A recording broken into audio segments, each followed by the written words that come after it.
A graça e a paz do Senhor Jesus Cristo. O nosso tema hoje será a velhice e a inclusão na família, na igreja e na sociedade.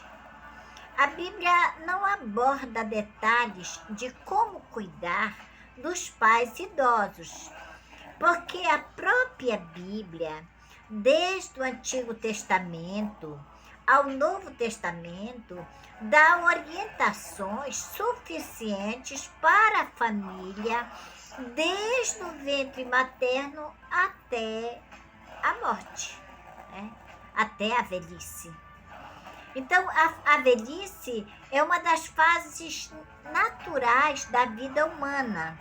Ser idoso não representa ser um fardo para a família, mas incluir os idosos na família, e os filhos têm responsabilidade de garantir aos pais idosos cuidados e afetividade. 1 Timóteo, capítulo 5, verso 4. Que diz: mas se alguma viúva tiver filhos ou netos, aprendam primeiro a exercer a piedade para com a sua própria família e a recompensar seus pais, porque isto é bom e agradável diante de Deus. Em Efésios 6, 2, 3, diz: honra teu pai e tua mãe, que é o primeiro mandamento com promessa, para que te vá bem e vivas por muito tempo sobre a terra. Mas também diz logo: e vós, pais, não provoqueis a ira dos vossos filhos. Porque os idosos são exemplos. A Bíblia nos fala isso. Com as suas experiências de vida, de educação cristã. É lógico que eles não sabem tudo, mas eles têm as experiências que precisam ser respeitadas, pelos jovens, pela família, pela igreja e pela sociedade. Biblicamente, não existe instruções específicas sobre como os filhos devem cuidar dos idosos, como a igreja deve cuidar dos idosos, como a sociedade deve cuidar dos idosos. Especificamente não existe. Mas a Bíblia dá exemplos de como membros da família cuidavam de seus pais idosos. Vemos lá Gênesis capítulo 45, verso 9 e 11. Gênesis capítulo 47, verso 11 e 12. Vemos Ruth, capítulo 1, verso 16. Ruth, capítulo 2, verso 2, 17, 18 e 23, que diz que Ruth amava sua sogra e a sua separação seria uma dor muito grande, né? João, capítulo 19, verso 26 e 27, Jesus Cristo, segundo a sua natureza humana, antes de morrer, designou um cuidador para a sua mãe Maria. Aparentemente, a Bíblia não esclarece isso, era a viúva. E na sociedade capitalista em que vivemos, a maioria dos idosos e dos jovens e mulheres de 45 anos de idade são quem age em todos os setores de preconceito, discriminação, misoginia, racismo, desigualdade, de modo geral, para com a maioria de mulheres, de pessoas idosas. Não é verdade? Que existe o estatuto dos idosos. E a Bíblia nos traz, quem conhece a Bíblia, daí a importância que Jesus falou: examinai as Escrituras, para que nós possamos aprender a lidar de humanos para com humanos, de cristãos para com todos os humanos. Por isso é que nós somos sal da terra e luz do mundo. Ter respeito, desde que é gerado no ventre materno até ao deixar na sua última morada, que é a sepultura. Precisa ter respeito. Mas isso está muito difícil nos tempos atuais, né? Na minha biografia, da biografia, que desde criança, eu sempre mesclei as idades, tanto na família quanto na escola e sociedade de um modo geral. Meus pais tinham o hábito da família de estar reunida no café, no almoço, no jantar. Era a hora da descontração familiar. Na escola, eu iniciei minha carreira de magistério na zona rural aos 15 anos, 16 anos, quer fazer, e meus alunos eram acima da minha idade. E o Movimento Brasileiro de Alfabetização Mobral, que surgiu em 1970, eu fui professora de pessoas com mais de 60 anos de idade. Né? E minhas amizades, desde então, que eu me entendo por gente, até os tempos atuais, são com crianças, adolescentes, jovens, adultos e idosos. É mesclada minhas amizades. Né? Mas a maioria dos idosos, eles enfrentam inúmeros desafios, né? Como sentimento de inutilidade, solidão, tristezas, limitações físicas, medo da morte, entre outros. Sempre que olho para o passado e relembro tempos da juventude, que foram crianças, jovens, adolescentes, já foram direcionar igrejas também, né? E hoje parece que nós vemos que pessoas que exercem grandes cargos, penso que os idosos também não exerceram grandes cargos, sabe? Mas hoje, na sociedade globalista, na sociedade capitalista, na sociedade da mentira, do engano e do desengano, parece que as pessoas têm dificuldade de pensar. E a ciência está comprovando isso, que a maioria das pessoas está com dificuldade de pensar, né?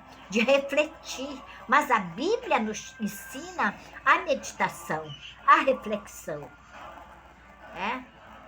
E porque quando se está idoso, o cérebro está cansado. Porque o cérebro também envelhece. Né? E é preciso que nós, igreja, nós precisamos, como família, como igreja, como membros da sociedade, deixemos de lado e abolir, combater a desigualdade social que é excludente.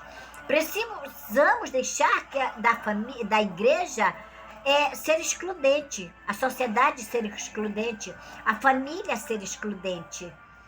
Mas há pessoas que falam tanto nas escrituras, mas sem querer, eu não sei porquê, né? Mas são excludentes, são discriminatórias, são preconceituosas, são políticas religiosas, falam das escrituras, mas vivem às margens do ensino do Evangelho de Cristo.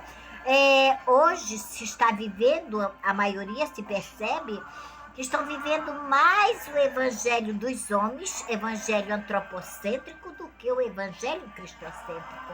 Mas os idosos, eu estou com 71 anos, vou fazer 72, faço tratamento de câncer, comecei as minhas sessões de rádio e quimioterapia.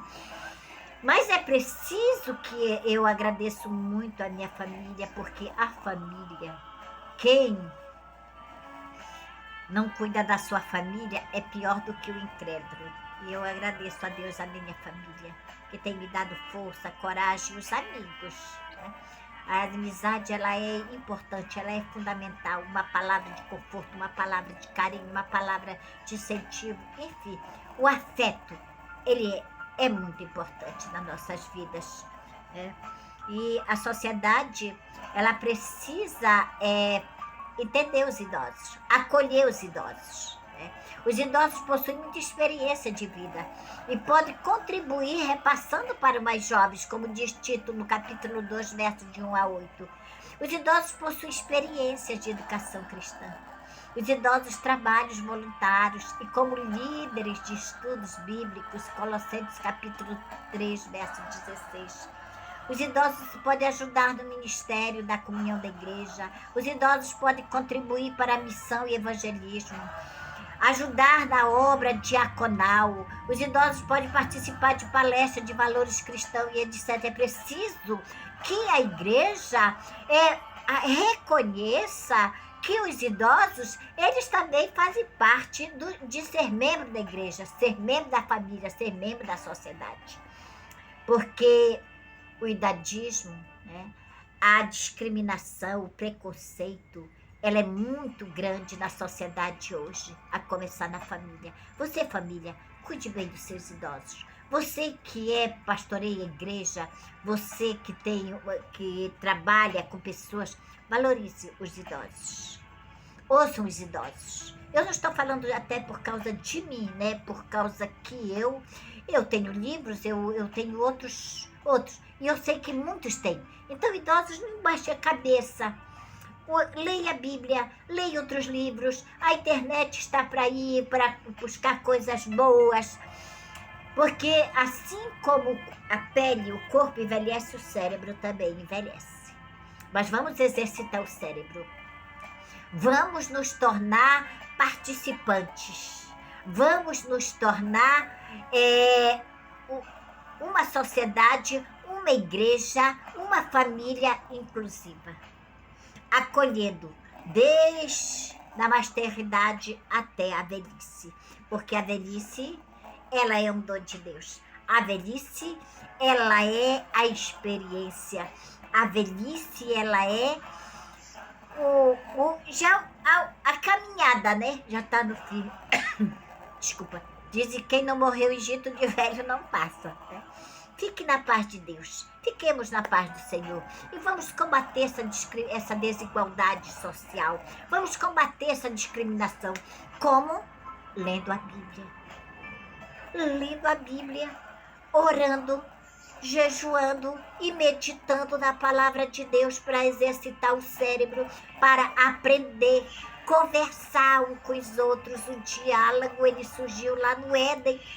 O processo de educação, o melhor processo de educação é dialogar, é o diálogo, que é a comunicação, porque no momento em que nós dialogamos, nós aprendemos um com o outro, porque cada um tem algo para dar. Tem um ditado que diz, ninguém é tão sabido que não tenha nada a aprender, e ninguém é tão burro que não tenha nada para ensinar. É um ditado popular. Então fique na paz de Deus, vamos lutando, porque Jesus Cristo está voltando. Jesus Cristo está voltando e precisa encontrar o seu povo firme, o seu povo sem discriminação, sem preconceito, porque nós vamos morar nas mansões celestiais e lá todos são iguais. Amém? Que Deus nos abençoe.